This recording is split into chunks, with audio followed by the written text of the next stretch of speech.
napaka-importante ng sex, not only because of the activity itself, no? But ang importante dito na maintain ng ating mga senior people in life, lalo na halimbawa magulang, tiyuhin, tiyahin, ma-maintain yung kanilang self-esteem, yung kanilang psychosocial well-being, no? Yung kanilang confidence. So ito yung mga bagay na importante sa kanila, no?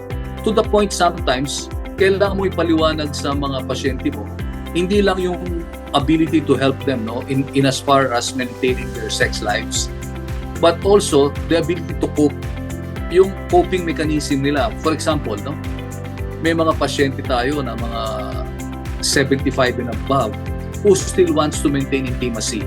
Now, I'd like to mention to our audience that intimacy may not always mean penetrative sex.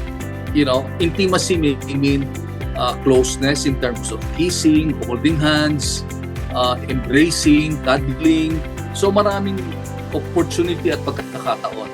To those who are still able and capable, yun ang tulungan natin, no? For example, walang drive masyado yung lalaki, pwede na at mababa ang testosterone niya, pero normal naman ang PSA niya, bigyan natin siya ng testosterone supplements, no? Now, testosterone can come in two forms in this country, no? May injection tayo na itinuturok every 3 months, or meron tayong tinatawag na androgel solution, no? Or lotion. Pinapahid lang sa mga balikat araw-araw. So, pwede natin gamitin yon at malaman ng kalalakihan, no? So, kung meron na siyang libido, tulungan mo naman siya magkaroon ng erection.